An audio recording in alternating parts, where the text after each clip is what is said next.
शिवसेनेचे दिवंगत नेते आनंद दिघे यांचे पट्टशिष्य अशी ओळख असणारे एकनाथ शिंदे यांच्यामुळे पहिल्यांदाच ठाणे जिल्ह्याला मुख्यमंत्री पदाचा मान मिळाला आहे. शिंदे गट, त्यांची बंडखोरी आणि त्यानंतर मुख्यमंत्री दालनापर्यंतचा त्यांचा हा प्रवास सर्वांना थक्क करणारा आहे. परंतु या आधीही महाराष्ट्रामध्ये बंडखोरीमुळे मुख्यमंत्री पद मिळवलेले नेते होऊन गेले आहेत आणि ते म्हणजे शरद पवार. सविस्तर जाणून घेऊयात या व्हिडिओमध्ये. नमस्कार, मी जागृती आणि तुम्ही बघताय सलाम ठाणे.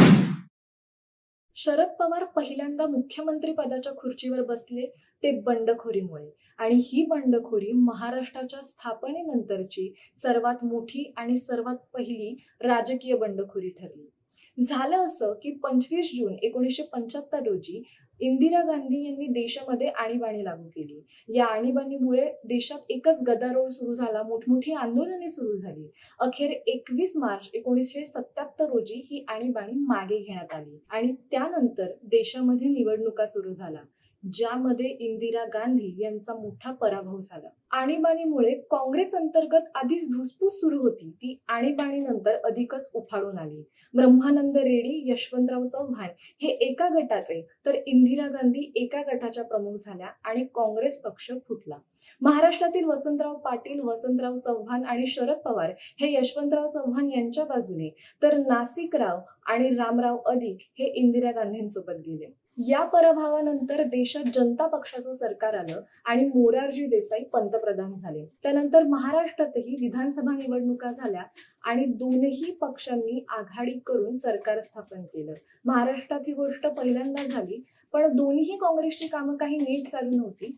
इंदिरा काँग्रेसमधले नासिकराव हे वसंतदादांना काही बरं काम करू देत नव्हते. ते वारंवार त्यांचं वर्चस्व स्थापन करण्याचा प्रयत्नात होते, त्यामुळे सरकार काही बरं चाललं नव्हतं. 1978 साली पावसाळी अधिवेशन सुरू झालं.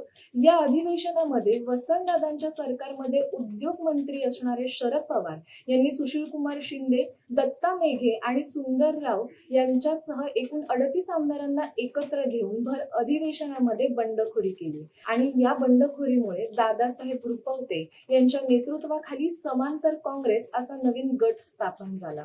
यामुळे वसंतदादा अल्पमतात आले आणि त्यांचं सरकार पडलं. यानंतर जनता पक्षानं शरद पवारांच्या समांतर काँग्रेसला पाठिंबा दिला आणि शरद पवारांची विधिमंडळ नेतेपदी निवड केली. शरद पवारांनी सरकार स्थापनेचा दावा करत 18 जुलै 1978 रोजी शपथविधी घेतला आणि महाराष्ट्राचे सगळ्यात तरुण मुख्यमंत्री म्हणून त्यांनी वयाच्या 38व्या वर्षी मुख्यमंत्री पदाची शपथ घेत ते मुख्यमंत्रीपदी विराजमान झाले.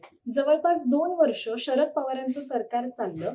त्यानंतर 1980 साली लोकसभा निवडणुकीमध्ये इंदिरा गांधी या पुन्हा सत्तेत आल्या आणि त्या पंतप्रधान झाल्या. त्यानंतर 17 फेब्रुवारी 1980 मध्ये इंदिरा गांधी यांनी राष्ट्रपतींना शिफारस केली आणि त्यानुसार शरद पवारांचं सरकार बरखास्त झालं. त्यानंतर महाराष्ट्रामध्ये राष्ट्रपती राजवट चालू झाली. यामुळेच एकूणच शरद पवार हे 1 वर्ष 214 दिवस मुख्यमंत्रीपदी विराजमान झाले आणि त्यांनी त्यांचं सरकार चालवलं.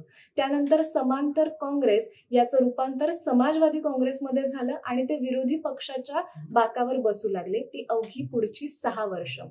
जर हा व्हिडिओ तुम्हाला आवडला असेल तर सलाम ठाणे या पेजला लाईक करा, फॉलो करा, शेअर करा आणि सबस्क्राईब करा.